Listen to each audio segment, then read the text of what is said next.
Hear what I say, and do not be afraid.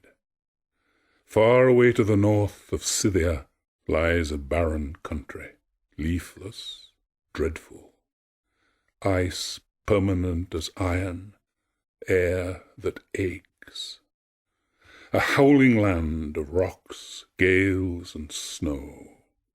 There mad hunger staggers. Go, bid hunger take possession of Erysichthon's belly. Tell her she has power over all my powers to nourish Erysichthon. Let all I pour or push down this fool's gullet only deepen his emptiness.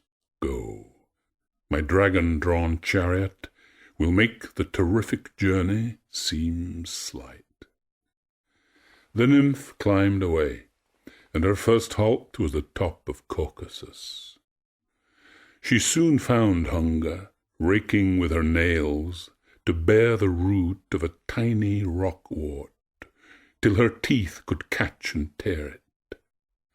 In shape and colour her face was a skull, bluish, her lips a stretched hole of frayed leather over bleeding teeth. Her skin, so glossy and so thin, you could see the internal organs through it. Her pelvic bone was like a bare bone. The stump wings of her hip bones splayed open. As she bowed, her rib cage swung from her backbone in a varnish of tissue. Her ankle joints and her knee joints were huge bulbs, ponderous, grotesque on her spindly shanks.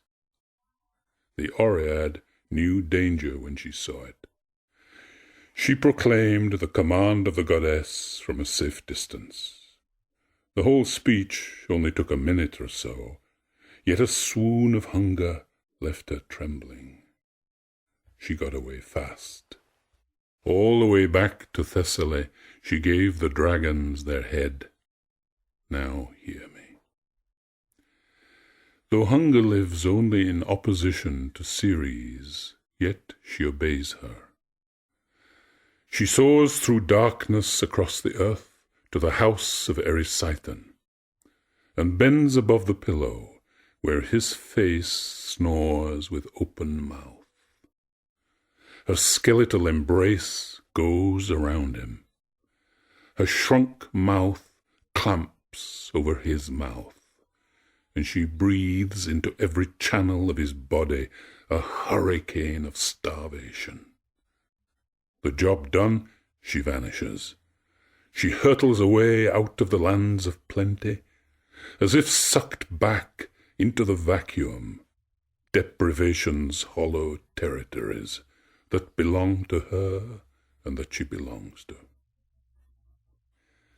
Erysichthon snores on, but in spite of the god of sleep's efforts to comfort him, he dreams he sits at a banquet where the food tastes of nothing, a nightmare.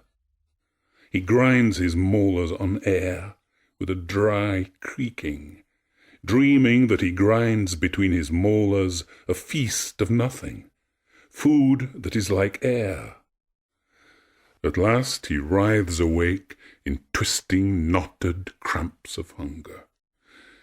His jaws seem to have their own life, snapping at air with uncontrollable eagerness to be biting into food and swallowing, like a cat staring at a bird out of reach.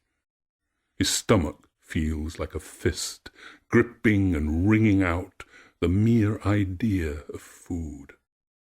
He calls for food, everything edible out of the sea and earth. When it comes, dearth is all he sees, where tables bend under the spilling plenty. Emptying bowls of heaped food, all he craves for is bigger bowls, heaped higher. Food for a whole city cannot sate him. Food for a whole nation leaves him faint with hunger.